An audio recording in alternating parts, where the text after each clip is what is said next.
What? You don't? What? Another Naruto video? You don't? You dropping unexpected? You dropping them Naruto videos like it's hotcakes from IHOP, like you straight out of Waffle House on that grill, on that iron. Look, when people discuss things with me, I respect my viewers. I respect my subscribers. You know, this one specifically is a very interesting story behind it. After I put forth I think, was it linked from the last Naruto video? All I know is I was asked by a dude. I'll keep him. He knows who he is if he sees this video. And thank you for the support. Thank you for the kind words that you said about my channel and the content being on point. That is massively encouraging, like you don't even know. Shout out to all y'all who support my channel and all that jazz. Thank you very much. You don't believe how much of an impact that really makes. Okay?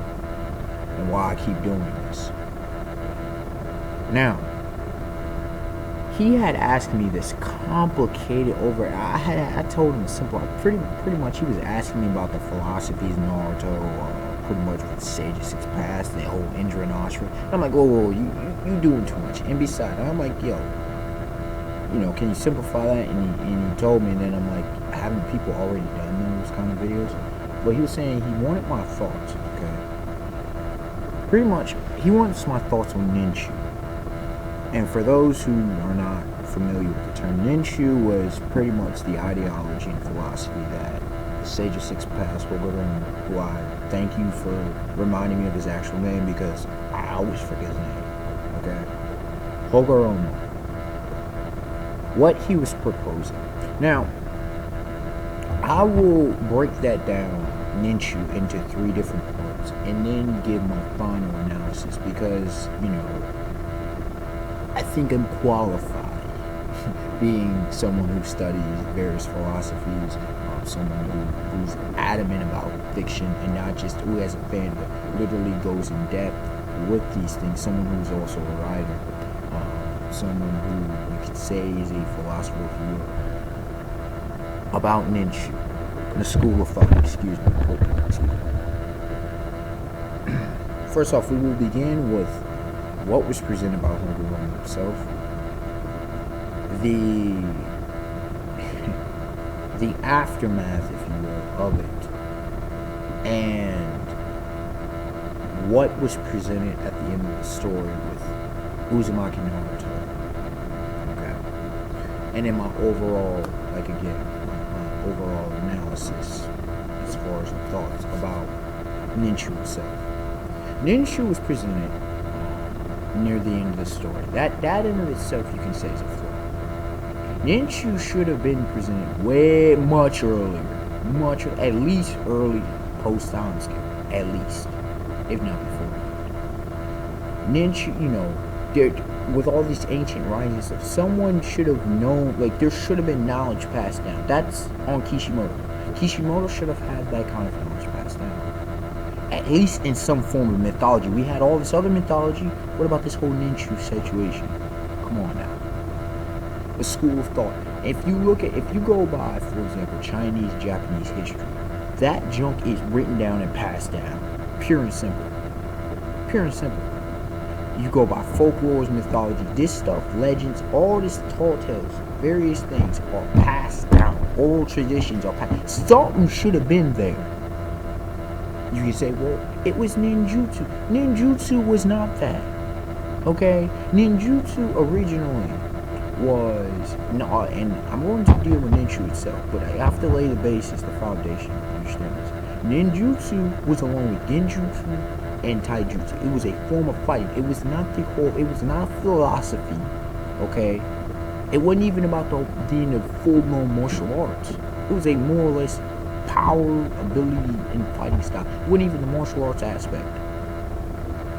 So, Ninshu shows up late in the game, okay? And according to Hogoromo, the Sage of Six Paths, it's meaning God, and then we have his mother, goddess, okay? Kaguya. Okay? Ninshu was supposed to be about connecting with people. Mostly, we found this thing about chakra, and still the origins of chakra are massively confusing because in one form it says Kaguya ate from this tree. In another form it says she was the one that's the originator of chakra. It's, again, the mythology and the understanding of goat, and of course Kaguya doesn't speak, so, and when she does, it's nothing but substance. So, Black Setsu, that would have been great. That would have been helpful. Hogoromo, nope, Hogoromo doesn't speak, and I'll get on him, and that's part of the analysis. I'll talk about his character. But Ninshu is supposed to be using chakra to unite everybody in some utopian kind of thing. Now, part 2 of this, the aftermath. This was the shinobi world. What the hell do you think is going to happen when people are cut through? This isn't like this was the origin of man. Again, we don't even know. We unfortunately didn't get the full-blown history of the origin before Kaguya. That's another missed opportunity. Why is that a missed opportunity? Because we already had a shinobi world before this current shinobi world. It's like an ancient shinobi world, ancient age of shinobi. That's what was presented in the manga. So the whole thing of it is uniting everybody and giving them this thing so they can connect. Giving them this power source, both physical and spiritual, mainly spiritual, but tapping into this power source. Warriors tapping into, well, I don't know if they were actually shinobi at the time, but they were at least warriors. Okay, let's keep it simple. Warriors tapping into this power source. What the hell do you think's gonna happen? You're gonna have massive wars and bloodshed. So pretty much, Ninshu, the whole connecting factor, in fact, led to an increased hostilities, increased bloodshed, increased destruction, chaos, and devastation. So, I'll get into the whole analysis, but that's the aftermath again for this whole utopian thing. And you can argue and say, well, that's what happens when you strive for a utopia. You can't deal with that when you deal with humans. Utopia is not achievable. And when you try to do a utopia, it's going to have to be forced. Trying to force everybody to get along. That's partially what Ninshu does. Where is involuntary, action? Where is independent thought with Ninshu? Everybody connect. You can say, well, everybody works it out. Well, wait a second. That's part 3. That's working through Naruto. So Naruto gets passed on the mantle. Now you could say Asha, but do we really say no? No, we don't see Ninshu get passed on. So Ogoroma's like, yo, I gotta do some indoctrination. Now I hope Sasuke joins, but at least Naruto, I think I can get it. So we're gonna pass it on to Naruto. And we hear Naruto voicing some of that in his battle with his final battle versus Uchiha Sasuke. And Sasuke, again, I'll keep saying this, he wasn't right in everything, but he was mainly right. As the Dark Avenger, as the whole, really Hokage, Shadow, that whole thing. You talk about justice and things of that nature. And Naruto, I understand, but Naruto has been pumped up with this quick indoctrination and this shows Naruto's susceptibility in his younger years. And so he gets this, that he thinks, ooh, here's the god of the shinobi world, and he's supporting my ideology. So his uber idealistic ideology, along with this, connect everybody. I'll connect everybody through me. Well, here's the problem, Naruto. What about people like Orochimaru, like Nagato, like Sasuke, and different, like Gaara originally? Not everybody's going to agree with you. Uchiha Madara, prime example. Ninshu is forcing everybody to agree with Naruto. And Naruto, everybody, but even if they don't all agree, we can come together, everybody can connect through me. Well, what happens when you die? The shinobi world, and you talk about breaking the cycle of hatred. So, what you pretty much, your answer for breaking the cycle of hatred is that either everybody agrees with me, or I can be the mediator for everybody, and I can understand everybody. Even if you go by Naruto guide with Uchiha Sadara, Naruto couldn't say anything to her. Because guess what? Naruto can't understand every situation. Naruto isn't everybody. He had no answer for Nagato. He had no answer for Orochimaru. He had no answer for Madara. He really didn't have any answer for Sasuke but throwing blows. That's the reality. So, pretty much what we're saying is, in the Shinobi world, we're supposed to be given something that connect everybody. But the Shinobi world doesn't want that. And you can say, well, wait a second, Wonder. What about the peace that was attained at the end? It's a false sense of security. Because we already see the next generation. They don't understand, they don't vibe. They're not being taught. See, that's the thing. There was no education. Just like I talked about the fact of what happened to passing down the at least oral history of what happened in the years past. They don't talk about that. Kakashi, stuff that happened to, why didn't he, he's like, he tries to do these things, but why didn't he break down what really happened to him? The history is not passed on.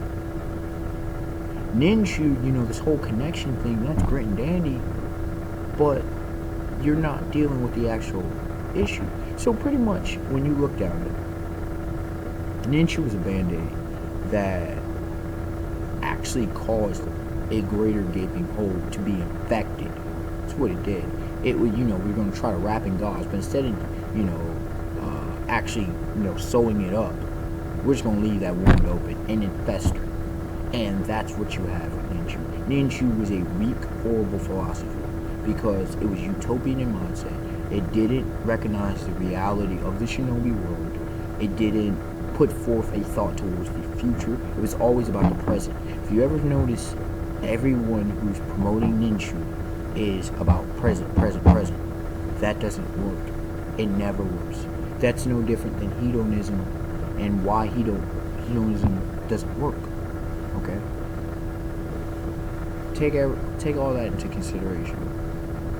My thoughts also on Hogoroma, I've said it before. This guy, this dude was either a liar, naive, or completely incompetent. This dude was shady, mad shady, because he didn't tell Naruto and Sasuke everything. Why? Why did you stop? That's not important. What do you have to hide, Hogoroma? Is he naive? I mean, the whole concept of Ninshu, the whole philosophy. And did he get any followers? Nope. Not really. Any disciples. That's how naive, that's how flawed philosophy is. Also taken into consideration. And that's why Indra and Ashura, two brothers, were still going at it. Two brothers. Come on now. And also, if you take into his incompetence, I mean, you're allowing, he doesn't come into the fight. This whole, he's leaving it up to individuals. Pretty much leaving it up to kids, even in the case of Uzumaki Naruto and Uchiha Sasuke. And while they were pretty much becoming young adults, young men, they were at least becoming, their mentality was still somewhat childish. And before, apparently, the Indra and Ashura, their chakra pass them, it shows up from time to time and it keeps battling. He couldn't have done anything about that. Ninshu, man, it's piss poor. That's the reality of Ninshu. Piss poor. Unexpected one, comment, subscribe, tell me your thoughts on the subject matter at hand, and tell me your thoughts on the Sage's Expass overall, what he proposed, and everything of that nature. Alright, y'all, have a beautiful, and Naruto's take on it. Alright, y'all, have a beautiful day, beautiful